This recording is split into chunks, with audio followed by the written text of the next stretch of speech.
Tracy, the market's traded gasoline up 7 sessions in a row. I'm assuming that it's not anticipating that we're going to get a quick recovery or a quick reopening, a kind of back to business as normal as a result of this second hit that's coming through from Harvey. Yeah, well, let me walk you through the kind of disruptions that we've seen so far, because I think that will answer some of your question.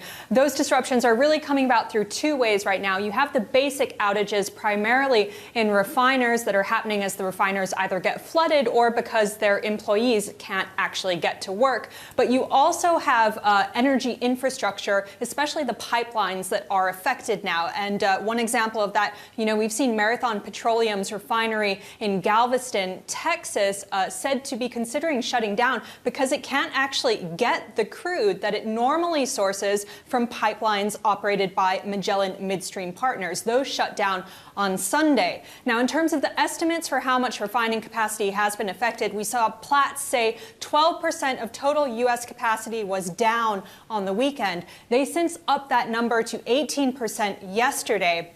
But we are getting estimates that are even higher than that as Harvey comes in for the second hit. And remember, the second hit on the U.S. coast is going to be squarely aimed at the sort of refinery hubs of Beaumont, Louisiana, and Port Arthur, Texas.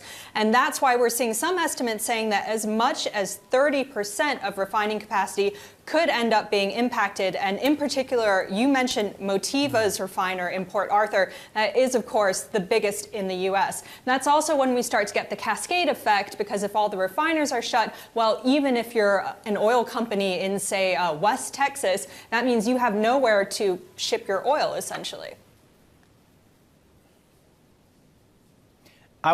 First of all, I want to promo, Tracy, Hurricane Go. Bloomberg users can just type in HURR Go and get a great look at what's going on in the area, or indeed all around the globe as far as big storms are concerned.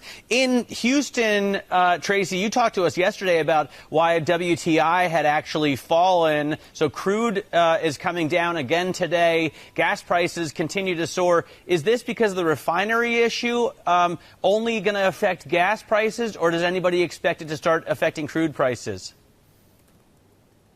Yeah, so most of the action, as you rightly point out, has been in gas. We have gas down again for the 7th straight day today, but we are seeing some weakness come through in WTI. And Matt, I think when I spoke to you yesterday, WTI was actually up slightly. It's falling today. We are seeing the discount between WTI and Brent also falling. But interestingly, even Brent is coming under pressure now, which really speaks to, I guess, the size of the chunk of potential demand that's being taken out of the market right now. And on that note, also, this is starting to develop into a macro story. We have a lot of economists talking, for instance, about the impact of higher gas prices on U.S. inflation. Remember that motor fuel is something like 3.3% of the U.S. CPI basket. So the question there is going to be whether this leads to a temporary spike in inflation or whether the damage is so permanent that it ends up being something longer lasting all the way through to U.S. inflation. Guy?